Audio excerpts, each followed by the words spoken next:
채권 추심의 시작은 채권 추심 담당자를 선택하는 데부터가 시작이고요. 또 채권 추심의 시작은 채권 추심에 대한 상담부터 시작이라고 제가 말씀드리지 않습니다.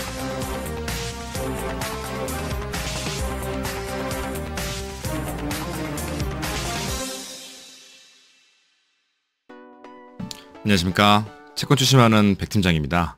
오늘은 채권 추심 의뢰하시려는 채권자들을 위해서 추심 의뢰하시게 되면 신용정보회사에 지출해야 되는 비용에 대해서 또 그리고 수수료에 대해서 간략하게 정리해서 말씀을 좀 드려볼까 합니다. 신용정보회사의 주수입원은 채권을 회수해서 받아가는 성공수수료에 있죠. 성공수수료. 이 성공수수료는 이 채권별로 조금씩 다르긴 합니다. 회사별로 다르다는 뜻보다는 추심을 담당하고 있는 담당자마다 다른데요. 하지만 거의 다 대동소이합니다. 기본적으로 20%에서 30% 선에서 많이 계약들을 하고 있고요. 채권이 발생한 이후에 한 1년이 지나지 않은 채권이다 라고 하면 보통 한 20%, 또 1년이 좀 넘은 채권들 같은 경우에는 뭐 30%, 3년, 4년, 5년 동안 받지 못한 채권이다 라고 하는 경우에는요 30% 그 이상에도 추심 계약을 해서 진행을 하게 되고요. 또 이 채권이 발생한 기간 말고 이 금액에 따라서도 조금씩 다릅니다. 채권 금액이 뭐 3천만 원이 안 되는 뭐 소액 사건이다 라고 하는 경우에는 한 30% 정도 받고요. 그렇지 않고 3천만 원에서 1억 사이다 라고 하면 한 20에서 25%, 1억 이상이 되는 고액 채권 같은 경우에는 20% 밑으로 때로는 10% 계약하는 건이 있을 수 있습니다. 그래서 추심 계약에 대한 수수료는 채권자와 근무하는 채권 추심 담당자와 서로가 잘 조율해서 맞춰서 하시면 됩니다. 채권자는 추심 계약을 통해서 신용정보회사에 의뢰하시게 되면 채권 추심에 대한 성공수수료는 회수 시에만 발생합니다. 그래서 명칭이 성공수수료라고 합니다. 이 성공이라는 것은 채권 회수를 의미하겠죠. 그래서 채권 회수 성공 시에는 수수료가 발생을 하고, 성공은 언제 보느냐? 채권자 계좌에 돈이 들어오거나 아니면 뭐 간혹 상거래권 물품 대금이나 이런 경우에는 뭐 대물로 변제하는 경우 있습니다. 채권자가 경제적 이득을 보았을 때, 회수로서 이득을 보았을 때 수수료가 발생을 한다 보시면 되고요. 그래서 이제 성공수수료는 회수가 된 날로부터 2, 3영업일 안에 상호간의 수수료 정산을 하게 이제 계약서에 이제 명시가 되어 있습니다. 그리고 이제 뭐 타 신용정보회사나 타 담당자들이 간혹 받고 있는 조사비는 저는 받지 않습니다. 이게 뭐 착수금이라고 표현도 하고요. 뭐 신용조사비, 다 뭐 등등의 용어로 뭐 있으신 것 같은데요. 뭐 저는 채권자한테 조사비는 절대 받지 않는다. 그래서 저는 성공했을 때 성공 수수료가 제 수익이 되는 겁니다. 또 마지막으로 채권자가 신용정보회사의 채권 추심을 의뢰하게 되면 비용이 또 있기도 합니다. 그게 이제 법조치 비용이거든요. 제가 앞전에 좀 설명드렸다시피 채권자로부터 우리가 추심을 수임받고 그 이후에 강제집행도 하고 추심행위도 하고 이렇게 저희가 일을 하거든요. 근데 채무자가 변제 여력이 있음에도 불구하고 변제 안 하는 경우, 뭐 예를 들면 뭐 직장도 온전하게 잘 다니고 신용카드도 잘 쓰고 통장거래도 잘 하고 부동산도 잘 가지고 있습니다. 이럴 경우인데도 불구하고 채무자가 뭐 차일피일 변제를 미룬다거나 변제를 안 하는 경우 굉장히 많습니다. 실제로.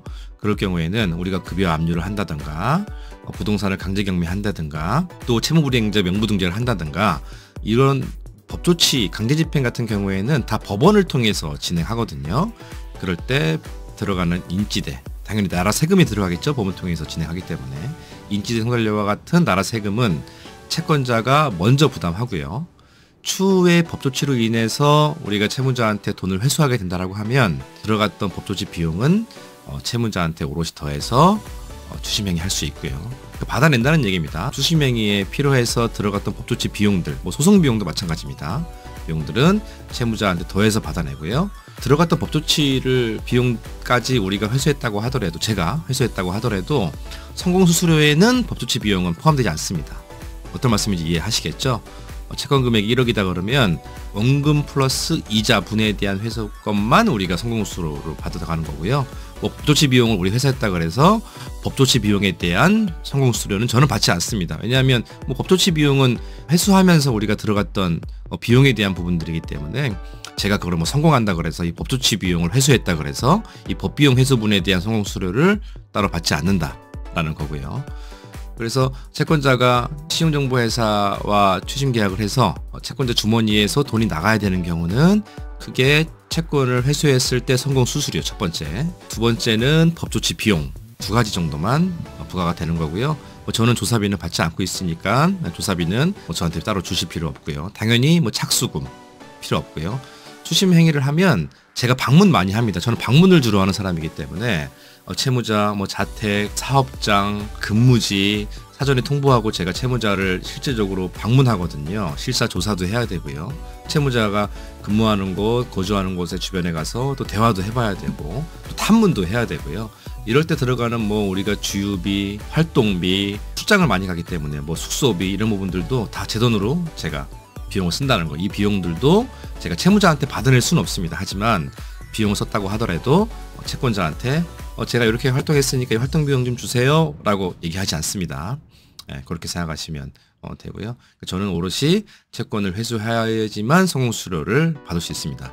또한 저희가 추심행위를 이렇게 하면 저도 열심히 했고 채권자도 잘 따라와 줬습니다. 근데 하지만 채권 회수를 실패하는 경우가 있어요. 어떤 경우냐면 채무자가 형사사건, 형사고소도 했는데도 형사사건도 이겨냈고 이겨낸다는 표현보다 깜빵 가는 선택을 했다거나 또 개인회생 파산으로 이 채권이 소멸되거나 했을 경우에는 저희가 추심행위를 하지 못합니다. 그럴 경우에는 저도 비용은 비용대로 썼고 시간은 시간대로 썼지만 저도 또한 손해만 된 거죠. 비용을 썼으니까.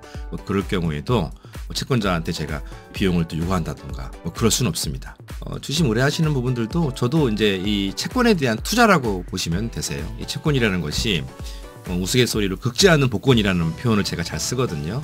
우리가 실질적으로 열어보기 전까지는 이게 진짜 복권인지 아니면 종이 쪼가리인지 알 수가 없습니다. 그래서 추심 담당자를 선택을 잘 하셔야 되는 거고 또 추심 담당자를 선택할 때 면밀하게 상세하게 잘 알아보고 믿을 수 있는 담당자를 선택하셔야 됩니다. 요거 여쭤보시더라고요. 내가 추심 의뢰하면 그 채무자한테 저희 신용정보회사에 주는 수수료, 성공 수수료도 채무자한테 부담할 수 있습니까? 라고 여쭤보시더라고요. 근데 결론만 말씀드리면 불가능합니다. 네, 불가능합니다.